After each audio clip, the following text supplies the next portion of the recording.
Niliwahi kukuambia kwamba tafsiri ya uadilifu ni kufanya sawa hata kama hakuna anayekuona. Hakuna kundi la Wakristo linalokuona, hakuna kundi la Waislamu ambao linakuangalia, sawa? Ila inabidi ufanye decision yenye manufaa kwa nchi. Na kuna Muislamu mwenzako, Mkristo mwenzako, unaangalia meriti zake, unaangalia uwezo wake. Katika hali ya kawaida inatakiwa hata mkurugenzi awe na uwezo wa kusimamia uchaguzi.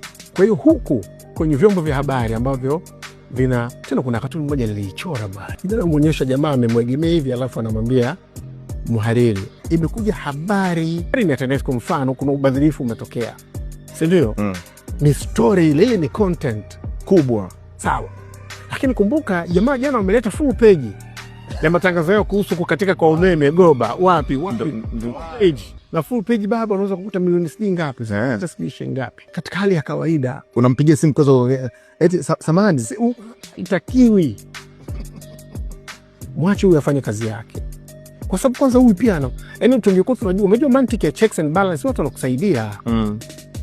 Huyu mke ambaye tunakwambia kwamba wewe unakasirika anavyokuuliza uko wapi saa 4 za usiku, my friend, ni kwa sababu nzuri, ndio, si ndio? Rudi nyumbani, kuna watoto wanakusubiri, watoto kila siku wanarudi saa 3 usiku, sawa?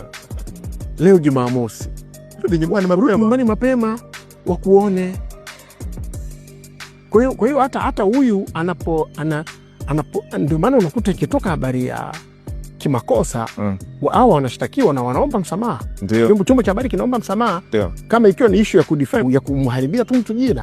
Lakini kama issue ni kweli, acha iende, rekebisheni. Yani ni mpaka tutakapofika hiyo stage ya kuwa wa kweli wa nafsi zetu, umeelewa? Na hiyo sio ulka binadamu.